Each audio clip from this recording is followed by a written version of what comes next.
Back to scratch ngayon ang Commission on Elections sa paghahanda para sa Bangsamoro Parliamentary Elections. Ito'y matapos ideklarang unconstitutional ng Korte Suprema ang dalawa nitong districting law.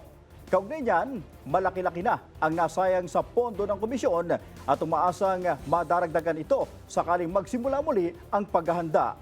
Ang balitang A to Z ni Naomi Almohano.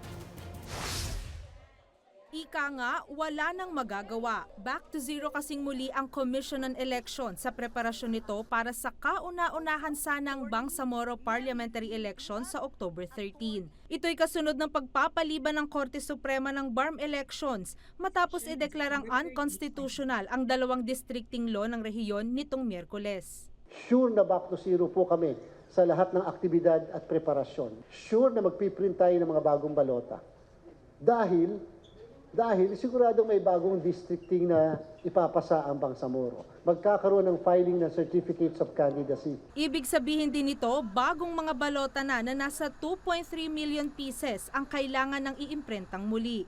Minandato kasi ng Korte Suprema na magpasa ng bagong districting law ang Bangsamoro Parliament na siya namang pagbabasehan ng komisyon sa muling paghahanda nito para sa BARM elections. Sa utos ng Korte Suprema hanggang March 31, 2026, maaring magsagawa ng parliament election ang poll body.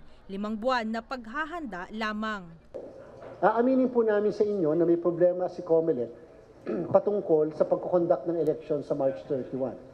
Hindi po yan operational lang, kung hindi, syempre po, ang paghahanda ni COMELEC ay nakadepende doon po sa magiging aksyon, with all due respect, ng Bangsamoro Parliament. Aminado si Garcia, naggahol na sila sa oras kapag sinimula na ulit ang preparasyon. Gayong higit sa 5 buwan ang kinakailangan para sa organisado at maayos na halalan. Sakali kasing makapagpasa na ng bagong districting law ang Bangsamoro Parliament, sa unang linggo ng Enero gagawin ang filing of candidacy at sa pangalawang linggo ng Pebrero ang printing ng mga balota.